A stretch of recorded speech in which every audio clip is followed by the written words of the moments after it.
days and welcome to our final Power Hour of 2023. We've covered a lot of hot topics during the past year, and as December draws to a close this morning, we're going to have a couple of esteemed guests with us, and it's nothing like diving right in. So let's dive right in.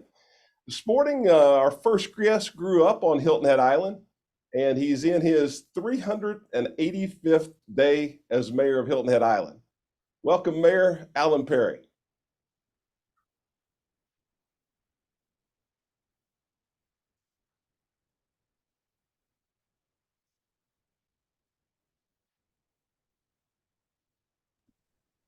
All right. How about now, Bill? Can you hear me and see me? Well, good morning. Good morning. How are you? Thanks for having me. We're glad to have you with us. As I mentioned, it's been 385 days. I guess that's 1 year and almost 3 weeks. So if my math is right, I know you've been busy. Tell us some of the things that you've been involved in, the town's been involved in your first year as mayor. Sure. So, we kind of came out of the gates pretty fast last year and trying to change things up a little bit. And we learned some lessons from that, but we'll talk about that in a minute. But, really proud to say, some of the accomplishments that we had for last year and, well, this year. First and foremost, I've got to say that I'm really pleased at how town council has worked together. That's been a big thing for all of us to show respect for each other and really build unity amongst the crew. And that's working well. But outside of that, we have purchased over $20 million worth of property, signature pieces, and we're looking at a couple other pieces. So we're looking to take some of these properties off of the table that really could have been developed and be something else. Of course, we've got to talk about workforce housing. The North Point project was announced, One Street Partners was announced. We hope that in the next 90 days or so that we will have more announcements coming within the North Point project and where we're going from here. One of the parcels we purchased was, off of Spanish Wells Road, on Bryant Road. And, we're in the process now of looking at that property and how it can be developed into another housing project. Whether it be for, well, most likely ownership, but we've got some people that are doing the design work on that now, trying to figure out where we go. Where we go from here is more about slowing down to go faster. That's one of our favorite comments. We were pushing things pretty hard this past 12 months, and we realized that we need to take a step back and understand what it is that we're trying to accomplish, what it is that staff can handle, and also what does the community want to see. So as we move forward on some projects, we're going to have probably a few more workshops this year to bring the council together with the community so we have a unified conversation before bringing it to committees and to council. So that may mean only one council meeting a month. It may mean 2 council meetings a month. It could be 4 council meetings a month. We don't know yet, but it's all about making certain that we have the proper communication with the residents and amongst council, and we have good decisions made. Some other things that we'll be looking at this coming year is the rewrite of the land management ordinance, and that's going to take a little bit of time, but we're in the process now of pulling on some consultants to help us with that. One has been identified. It hasn't been announced yet, but that will be coming shortly. Of course, one of the biggest challenges we're going to face the next 90 days is the discussion on the bridge expansion. We have hired a consultant, and that consultant is going through the process of pulling its data in to make certain they've got the right information to help advise us. And that's going to be, we have a William Hilton Parkway Corridor Committee, and we're meeting once a month with the consultants to make certain that the public is aware as to what they're finding and what they're seeing and maybe what direction we might be going. We had a meeting just yesterday, and there were a lot of questions that came out both from the committee and the public to make certain that things are being looked at in a way that meets what our community wants. So does that mean, flyovers? Does it mean U-turns? Does it mean enhanced intersections? All those are the questions that are being asked right now that we hope to have answers for within the next 90 days. So we can make a really strong decision on how that bridge and corridor parkway is going to move forward. A couple of other things I want to touch on real quick that we've accomplished this year. The Gullah Geechee Historic Neighborhood Community Development Corporation, that is in place, and we have and Thomas Boxley has come in as the executive director of that. We have hired our first environmentalist, TJ Jett, and he started Monday. And then we have a housing director that will be coming in January. So we're filling a lot of these positions that we need to fill that addresses a lot of the issues that the community is concerned about. So, Bill, that's kind of a quick overview as to some things that are going on, but I would love to answer some of your questions. Great, Mayor. Thank you for that. And we have some questions that people have written in or texted in, I guess I should say. The first question is coming from Marvin.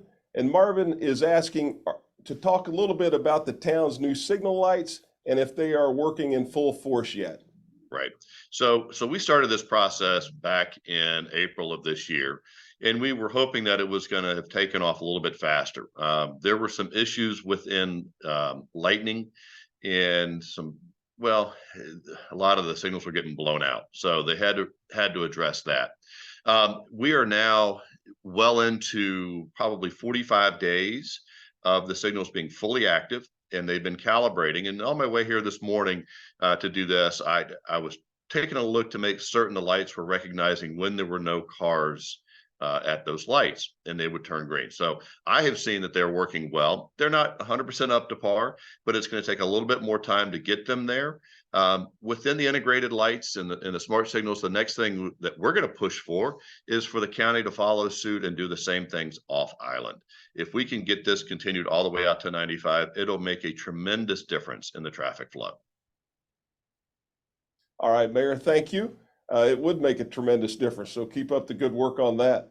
Next question is coming from Fran, and Fran is asking about is the town still planning for the park mid-island? So the mid-island park, while it's still somewhat of a discussion, it is not in the forefront of everything at this point in time.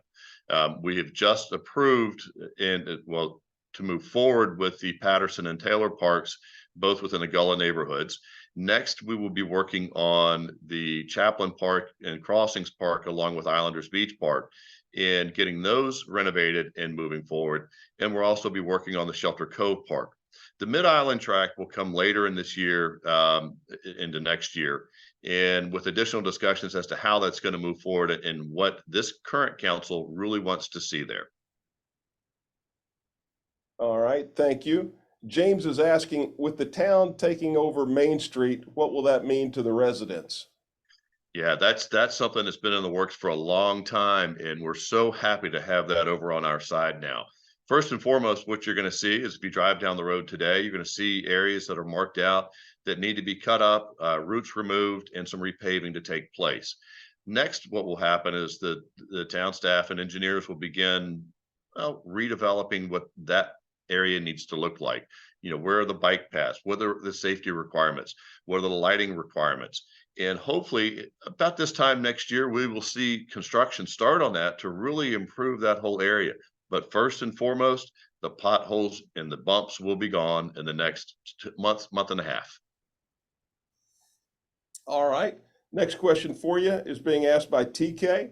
And TK is asking, will residents be charged for beach parking in the coming year at Coligny? Yeah, that is a great question, and that has not been finalized yet. If I'm not mistaken, there is a community service and public safety meeting tomorrow, Thursday, and that is going to be the topic of conversation. And there's going to be a presentation from the town to the committee to address parking and some of the findings that have come around. So while that is, parking is on the table, I cannot answer as to what exactly is going to happen yet because it has not come to full council. All right. Raymond is asking, what are the next steps for the bridge corridor project and why is it taking so long? Sure. Yeah. And people think that it is taking a long time, and we have not been holding anything up. We just got the request about 2 weeks ago for the municipal consent from the county. We are in the process of having our independent study done. And the design of the bridges is, my understanding, only about 35% complete. What we are concerned about is the corridor aspect and what it means to the residents and the businesses through that area.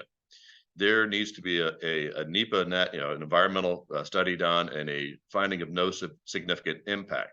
Well, when you have residences and businesses in that area where land will most likely be taken or acquired, it has significant impact onto those residents and businesses. So we've got to make certain that we are addressing whatever mitigation needs to take place to make them whole. So I would expect to see that in the coming months, we will have great conversations at council, in the public, and the council will decide one way or the other as to how things will move forward. But I invite you to attend the William Hilton Parkway Corridor Committee meetings that are happening the second Wednesday of every month. And I also ask you to pay attention to the town council meetings when these items come up for discussion. All right, Mayor. Another question is from Raymond, and Raymond is asking about the two historic neighborhood parks that have recently been talked about. Yeah, so these are really exciting, and this is staff went into the communities and had meetings with the residents and the native islanders to find out the history of these areas. One of the parcels was purchased by the town, another one was donated to the town. So the Taylor Park, which is near Squire Pope area, it's going to be they're both going to be more family oriented, for family reunions and birthday parties, smaller in nature, but also we'll touch on the history of the area. Patterson Park, which is off of Marshland Road, will actually have a nice pavilion with oyster tables and an oyster roasting station, and it's on the water, and it's going to take advantage of those views over the water as well. But both of them are going to have storyboards and QR codes that tells the history of the area. The Taylor Park has a pecan tree that used to be a gathering spot where many decisions were made about the island back in the early days. So hopefully there'll be some great stories that'll come out regarding that.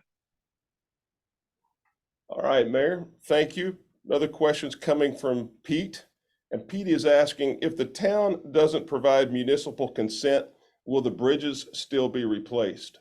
Yeah, that's a great question, and I have asked for some clarification on this because there's several stories that are going around, and we're in the process of creating a white paper to let people know exactly what's going to happen.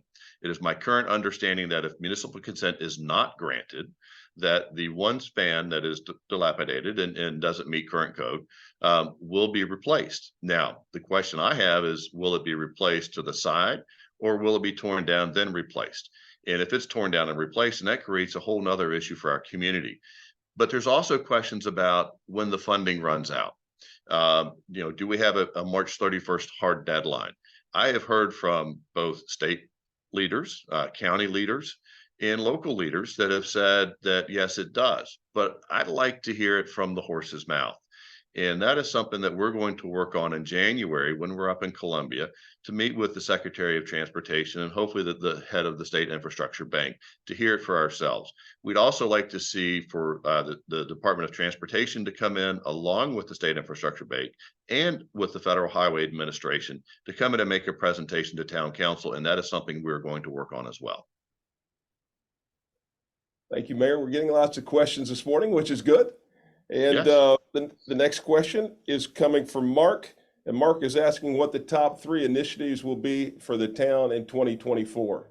Sure. So great question. And unfortunately, I can't answer that yet. This year, we had 15 strong initiatives. One thing we've decided to do is come in with 5 initiatives. We will be having a strategic action plan towards the end of January, and that's when those 5 will be determined by council. All right. And Carol is asking how much has been spent so far on consultants for the bridge project. So the consultant, I can't tell you how much has been spent to date. I don't have those numbers in front of me, but the funding that is being utilized to pay for the consultant, which is about $300,000 or $350,000, is coming from the state. Mayor, we don't take questions from anonymous, but I will ask you this question from anonymous. What is the status of Driftwood, and will it still be a horse stable? So, great question, and there's been a lot of people have inquired about that. We will be discussing the stables and that piece of property within probably the first or second quarter, and make a determination as to what council wants to put there. We have had requests from some groups to come in and put another stable in there. Some nonprofits have requested to be there. We have just got to have the time to make a good decision based off of great discussion as to where and how we're going to utilize that property. It will not be for housing, I will tell you that. All right, thank you. Michael is asking if there are any plans for the towns, not for the towns, any plans by the town for the old Sam's building. So right now, the town does not have any plans for the old Sam's building. And as a follow-up question to that from Michael, he's also asking about the Mid-Island Tract and if Northridge Plaza is a part of that. Well, so Northridge, well, the only thing we're working on right now within the Northridge area and that Mid-Island Tract area, be a little bit more north, is working on the roads there to make them safer. That's something that we're in the process of designing and working with the state DOT, to address concerns and the deaths that have been experienced in that area. But in terms of Sam's and the redevelopment and all that, we are not in talks right now on anything there. Like I mentioned earlier, the Mid-Island Tract will be discussed in the first or second quarter. Mayor, as we get ready to close out, I'll ask you the final question, and that's about the town's holiday lighting contest. If you could share any information on that. Yes, well, well, first of all, we got to thank Santa and the fire stations for going around and brightening up everybody's nights and days. And of course, we had both the Christmas tree lighting at Celebration Park and menorah lighting at Celebration Park as well. And in terms of everybody getting their lights out and decorating, get your lights up. I still got to finish mine. I haven't had time. I took Friday off last week just to try to get some lights done, but I spent working most of the time. But get your lights up and let's see who can really top out each other. Mayor, thank you for that. And indeed, recognizing the fire department and Santa, I was talking with two individuals yesterday who were talking about how meaningful and what impact that has for their children. One was 4, and I forget the other little girl's how old she was, but she was visiting the chamber with her mother, and she was all excited about that. She had seen Santa come through the neighborhood the previous evening. It is special to have them out there, brightening everybody's lives. It really is. Mayor, thank you for answering all of our listeners' questions today. Appreciate Absolutely. you being here. We wish you happy holidays, Merry Christmas, and thank you again. Thank you, and Merry Christmas, Happy Holidays, and Happy Hanukkah to everyone out there. Thank you. All right, now we're going to move across the bridge over into Bluffton and to hear about the new developments happening for the Don Ryan Center for Innovation. In response to the evolving demands of today's workforce needs, the hub stands as the center's innovative solution. And here to tell us about that this morning is the center's CEO, David Nelems. David, welcome, and it's good to see you this morning. Good to see you, Bill. Good morning. Happy holidays, everybody, and thank you for having me on this morning. We're always pleased to work with the chamber. We've been, it's amazing. We've been doing this for 12 years. And for those of you who don't know who the Don Ryan Center for Innovation is, we are essentially the economic development portion of the town of Bluffton. I work for the town of Bluffton, and the staff does as well. It's a long reason why it's the Don Ryan Center for Innovation and not the town of Bluffton Economic Development Department, but that's the story for another day. Let me give you a really quick update on who we are, what we do, and I'll talk about what we did in 23 and talk a little bit about what's coming in 24. Again, we've been doing this for about 12 years. Our whole goal is to stimulate innovation and business development and growth in Bluffton and the region, all right? Hilton Head, Port Royal, City of Beaufort, Hardeeville, Jasper County, Beaufort County. So it's not just devoted to Bluffton, because we know what happens in Bluffton goes everywhere, and what happens everywhere else affects Bluffton. So we're all in this together. We have multiple programs that we work with to help businesses that are either starting up, which is how we started, or more happens more often nowadays, are companies that are growing that have been in business for a number of years. Our startup program, again, takes companies that have been working in the startup phase, and we meet with them every 2 weeks and help them get going.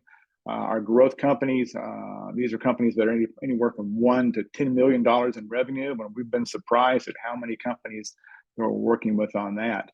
And then we have a group of 67 mentors, retired business professionals that come in and they give advice to the companies we work with. So in 2023, we worked with 21 companies, and this is not co-working like they come in and they work. I mean, these are like, we meet with these companies every other week, same day, same time for at least an hour. So we're looking at the stats. We had 288 program company meetings this year, you know, not including staff meetings and other meetings. These are just meetings with companies we're working with. 288 program company meetings. We also hosted 27 events at the Don Ryan Center at the Hub at Buckwalter, had more than 580 attendees at these events. So, you know, we've been around for 12 years, so people kind of know who we are now, but we still get people that walk by that space at Buckwalter and go, what do you guys do? And we're here to help grow and stimulate business in Bluffton and Beaufort County. Let me talk a little bit about what's coming in 2024. We just finished our strategic planning with the town, and we have some initiatives. One of the ones I want to highlight is our AI, or artificial intelligence initiative. So in the spring of 2024, we're going to establish an educational series focused on AI best practices and implementation specifically for business. You know, AI is the hot word right now. There are a lot of people trying to use it, but a lot of people think AI is just Chat GPT, or let me rewrite this email, or how do I, you know, write this little bit of text. It's a lot deeper than that. It's a lot more influential, and it's just at the little tiny bit of the surface. If we thought the internet was revolutionary, this is going to be even more so. So we want to teach entrepreneurs and businesses, startup businesses and growth of businesses, how to leverage this power the right way. To that end, again, probably in March or April, we'll start this, probably a 5-part series that you come to at the Don Ryan Center at the Hub at Buckwalter, and teach you how to do this, what are the best ways to use AI, what are the ethical considerations, how to put policies in place for businesses.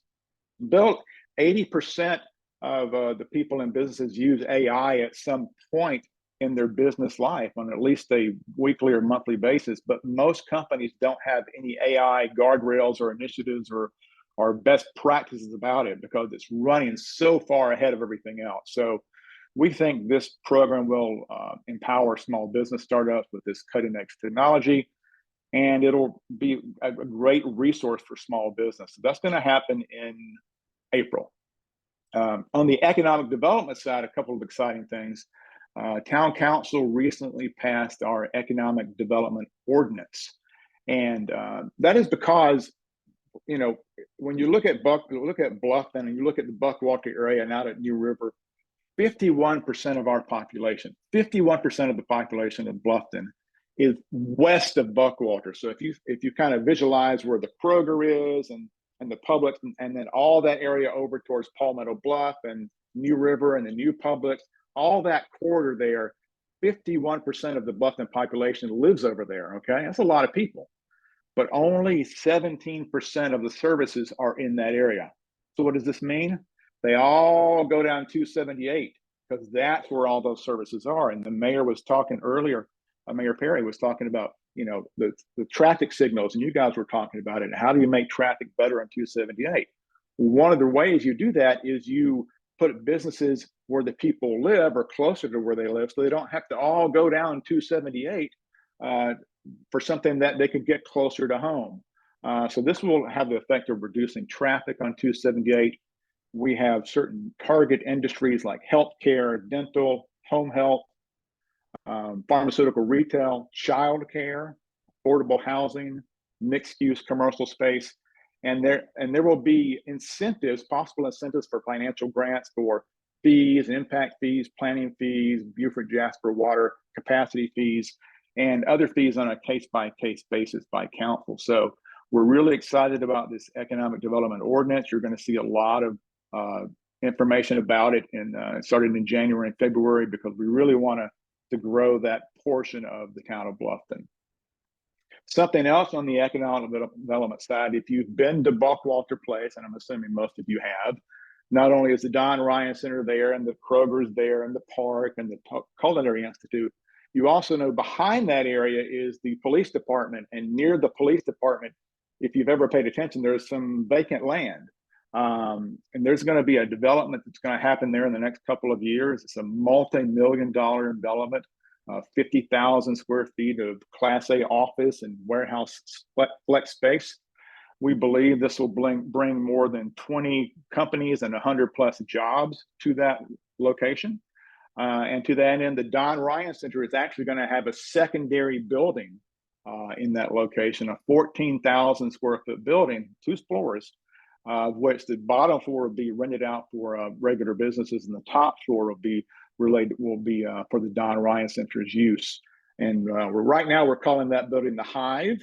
And this is going to be almost like a landing pad for businesses that are recruited to come to Bluffton, businesses that are either recruited by the town or by John O'Toole and his staff at the Beaufort County Economic Development Corporation. It'll also be used for startup companies from the Don Ryan Center that need some affordable flexible office space. And so it'll be a great resource we can offer to all these prospects.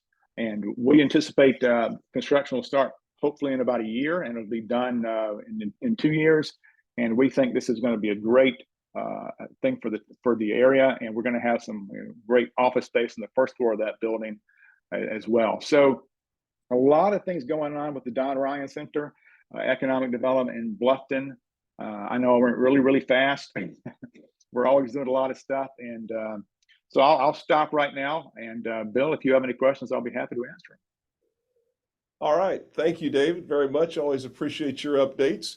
We do have questions. The first question is coming from Carla, and Carla is asking if have you seen any startups diving into AI yet? We have not. I know they're out there. We have talked to a couple of people that are looking at toying with it a little bit, but nothing really substantive yet that we've been told about. It's just some things on the fringes.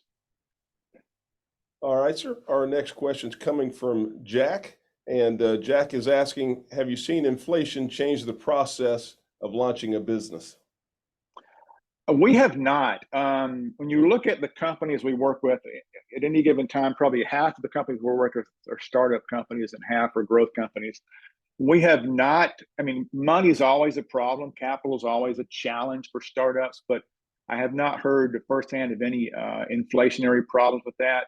The fact of the matter is, even though it's hard, and it's very hard to start your business, but even though it's hard, it's much easier than it used to be because of all the resources and tools available online to do things more affordably and cheaper. So we have not seen any firsthand inflationary aspects to the startup program or the businesses.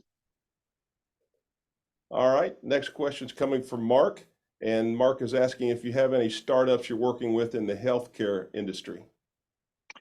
Not at this time. We had one that graduated out of the program about a year ago. That is one of the areas we would like to get more involved in. One of our 4 pillar areas is healthcare.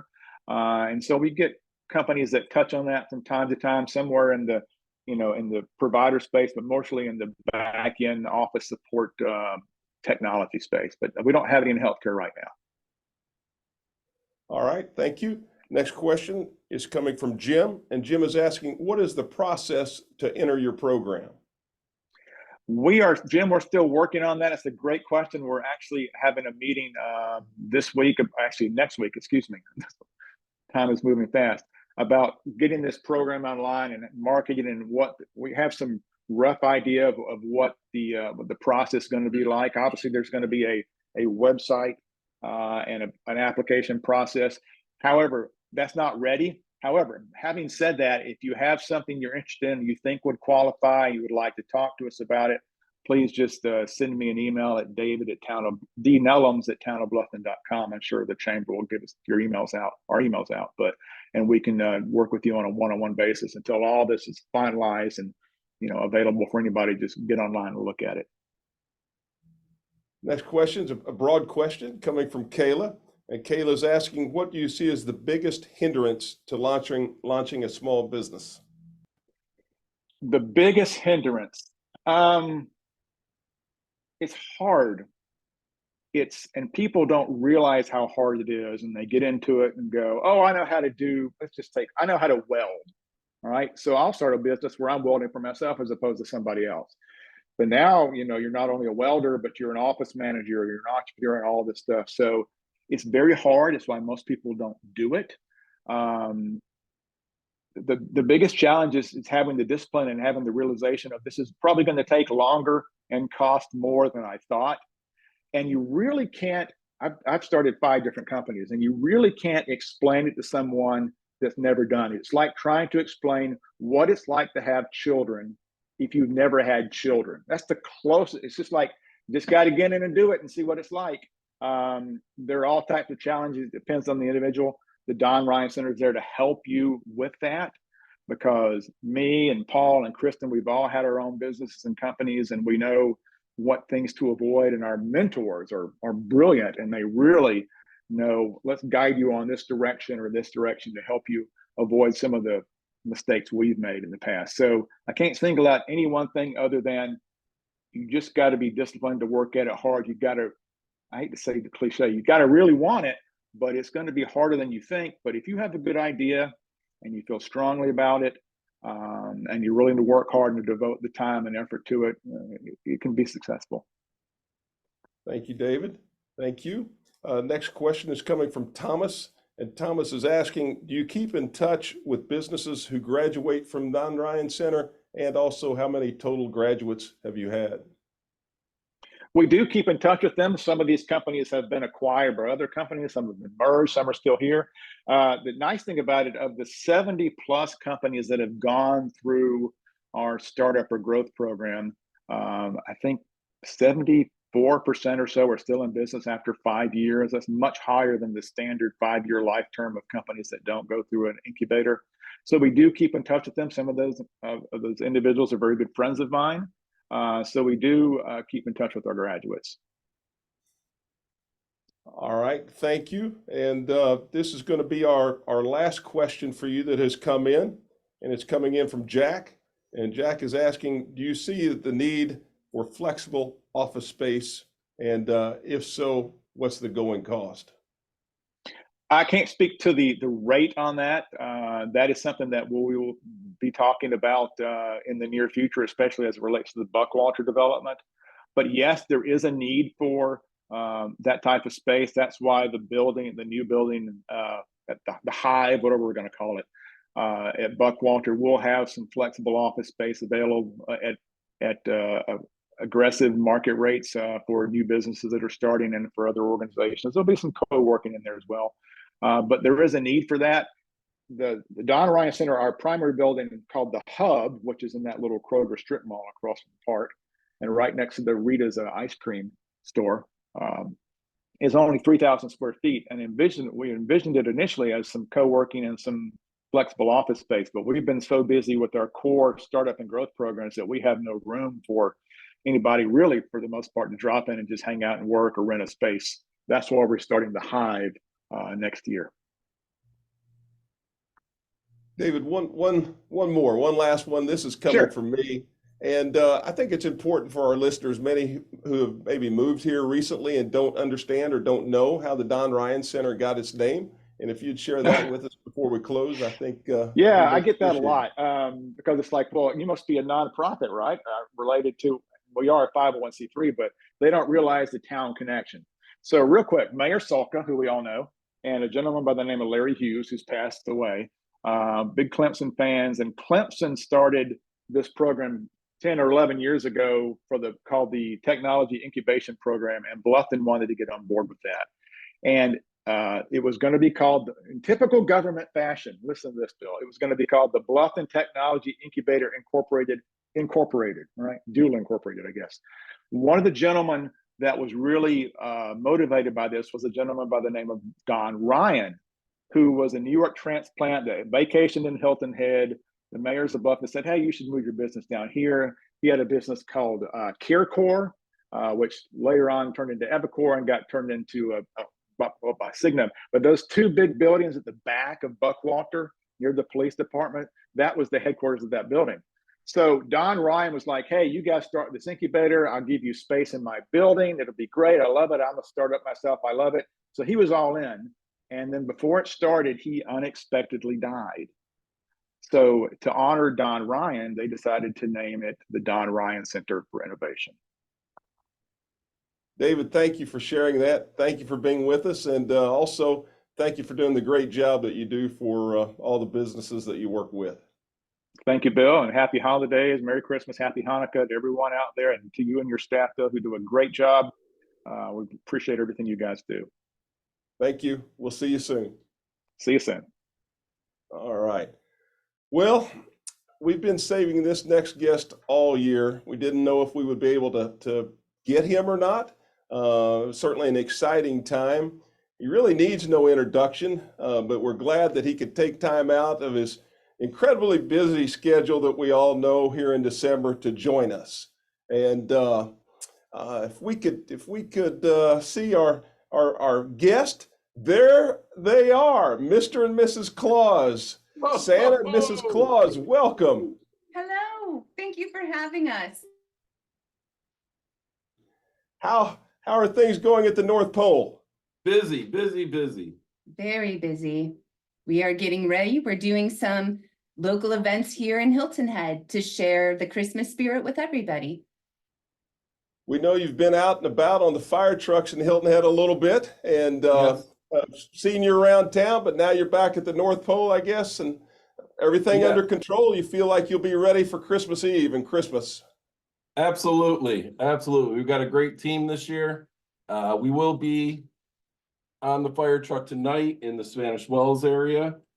We have to drive down though. It's about 6,400 miles and takes us about 98 hours to drive down. The reindeer are resting up for Christmas Eve. That's fantastic. How what type of gifts are children asking for this year? Uh, Got a lot of requests for color changing Barbies. and the Squishy Mellows. Squishy Very Mellows popular. are very popular as well. And toy trucks are always popular. Legos. Legos are a big hit for all ages.